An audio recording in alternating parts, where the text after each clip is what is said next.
No niin, mun video nyt jotenkin pätkäs, kun mä painoin väärää nappia tästä.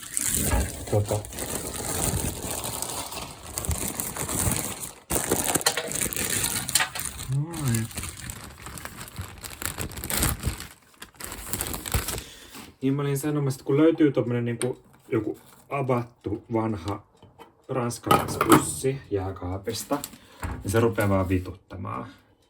Et kyllä noin niinku kantsii laittaa kerralla koko satsi pellille.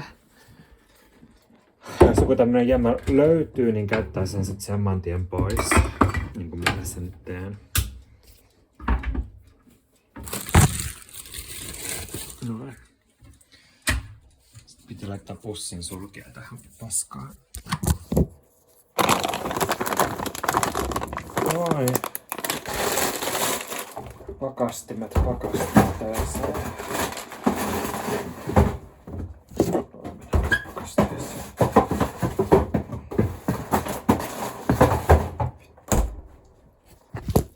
Muoviroskat roskikseen. Tää kierrättäminen on ihan viimeistä hommaa, mutta pakko kierrättää.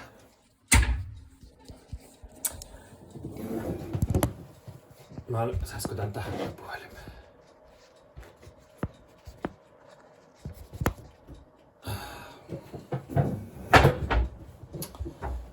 Kierrättämistä vastaan tai jonkun kierrätyspakon vastaan esitetään tämmönen argumentti, että ei sillä ole väliä. Jos yksi ihminen heittää jonkun yhden muoviroskan pois jonnekin, minne ei muoviroskat kuulu, ei sillä ole mitään merkitystä. Ja se on ihan hyvä argumentti, ihan pätevä.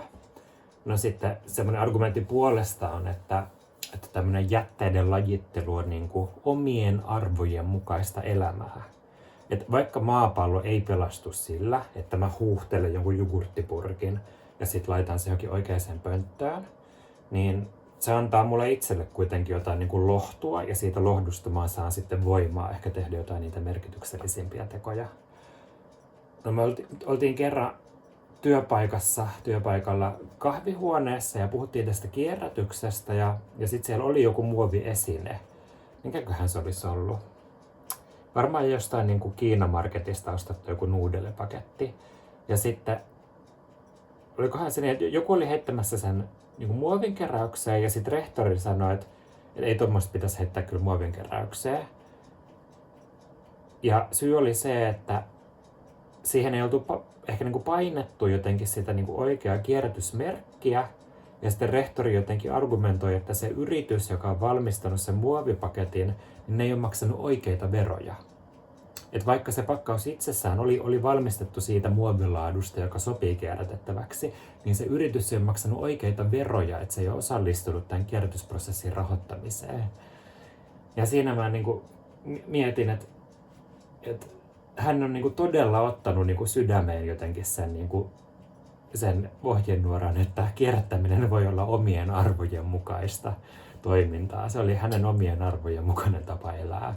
Se, että miten hän kierrätti tai sitten tässä nimenomaisessa tapauksessa oli kierrättämättä.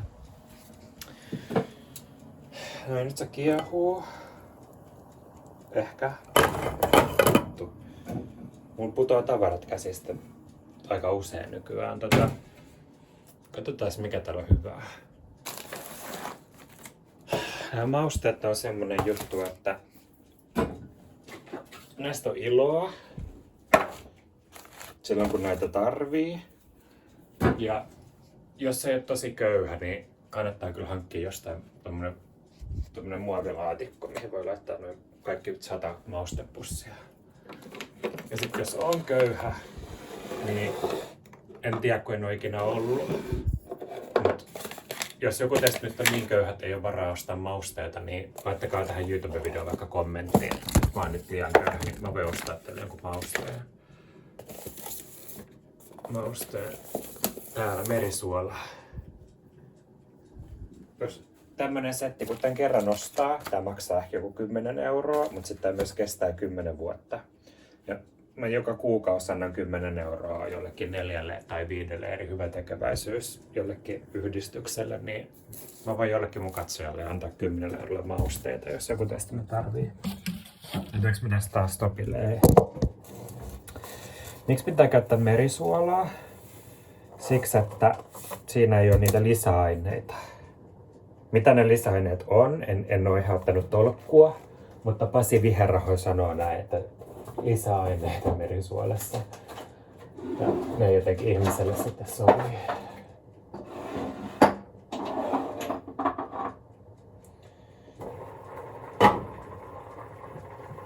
Onko toi hyvä?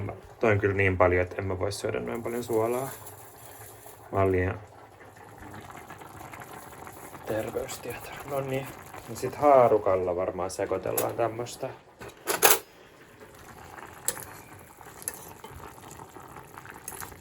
Noin.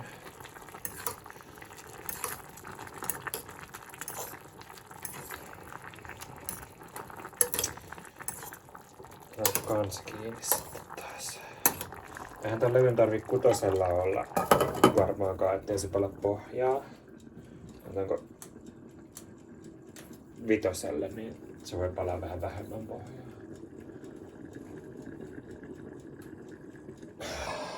Niin nämä mausteet. Laitetaan mä tästä makaroita tuossa. Miltä se kuuluu. Eiköhän tämmöistä.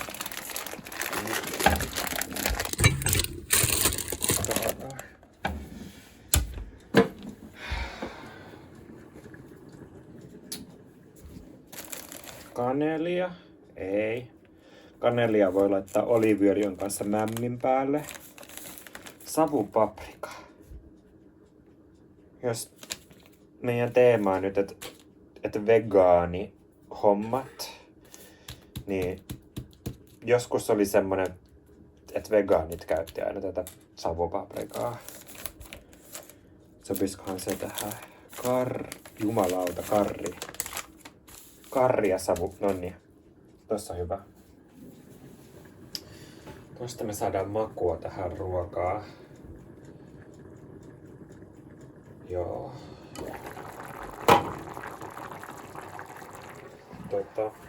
Onkohan mä unohtanut tästä nyt jonkun jutun? Pasihan laittaa sit aina kahvia tulemaan. Pitäisikö keittää pikku iltakahvit? Noin karrijauhetta.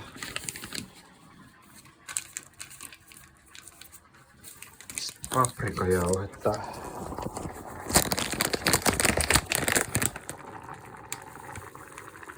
Noin. Sitten laitetaan nämä mausteet tänne laatikkoon ja sitten ne laatikot me laitetaan saman tien sinne kaappiin. Ei käy mitään semmoista, että jää lojumaan väärään paikkaan joku juttu ja sitten tulee riitaa siitä, että miksi tää nyt lojuu tossa. Että miksi meillä pitää olla niitä sotkusta kotona. Ihan oma syy, kun sotkee. Minun oma syy. Noin.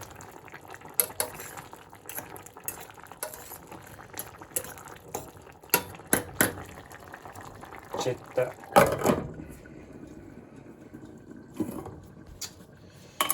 tässä vielä kaipaa. Mä en muista, että mä olisin ikinä nähnyt, että Pasi Viherraho laittaa mitään tuoreita kasviksia. Jotka en mä oon nyt niin hesalainen, että mä otan täältä vaikka kebatsipulia. Se on hyvä. Sitten mä laitan sitä vähän päälle. Tää on vähän tämmönen huijaus. Sitten pitäisikö iskeä mämmi? Jos mä laitan mämmi nokareen siihen päälle. Otan toi valmiiksi. Jätetään kahvia. Meillä ei kahvikeitintä varsinaisesti. Meillä on mutteripannuja vaikka millä mitalla. Mutta Pasi tekee aina suodatin kahvia. Tähän mekin suodatin kahvia. Keitetään vettä mikrossa vähän. Se saa varmaan olla minuutin, niin se kiehahtaa. Sitten otetaan tuolta... Täällä on jossain semmonen suodatin. Tossa noin. Suodatin ja sitten joku toinen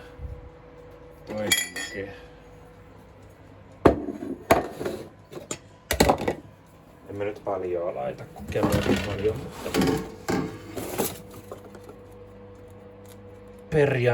Perjantai.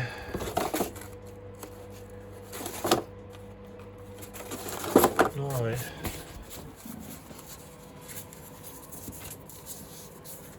Pasi joskus niissä videoissa aina valittaa, että perkele kun on vaikea yhdellä kädellä ja sit miettii, että mihin laittaa kameran.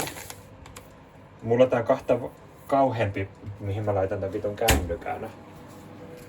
Tätä ei voi vaan laittaa tiettikö pöydälle pystyy näin kun se kaatuu.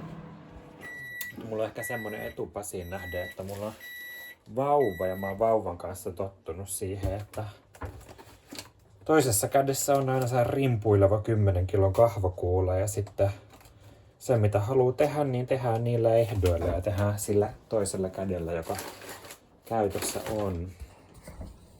No niin, mistä tietää, että vesi on tarpeeksi kuumaa?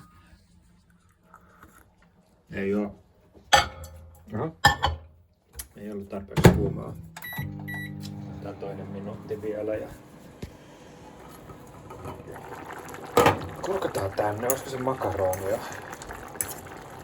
valmista. No olisiko että täällä minkään muun tarvii kypsyä?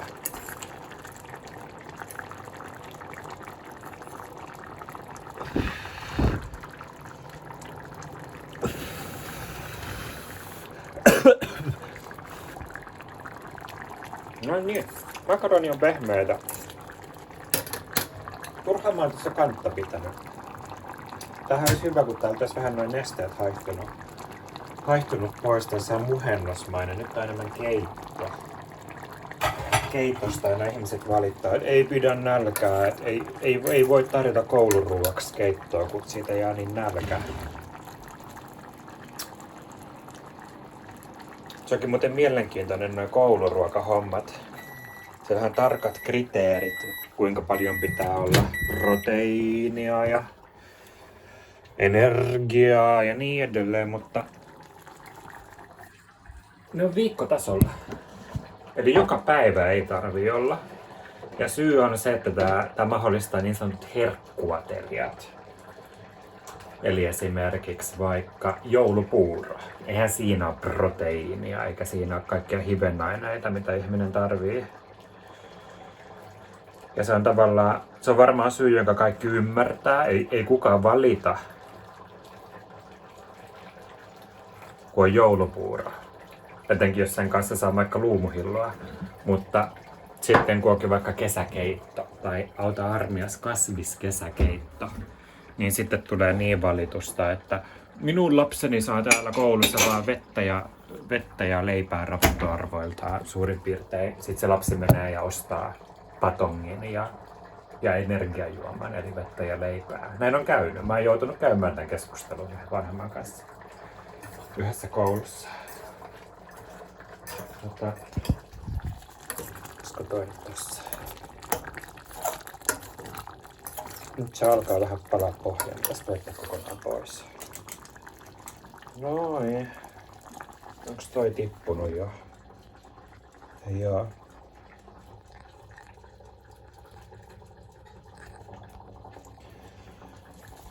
Olisiko toi?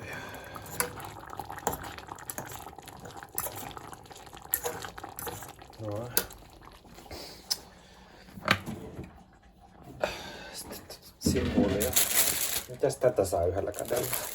No tästä päästä avattuu, eli sieltä oikeasta päästä noin. Sitten mihin mä laitan tän kännykän?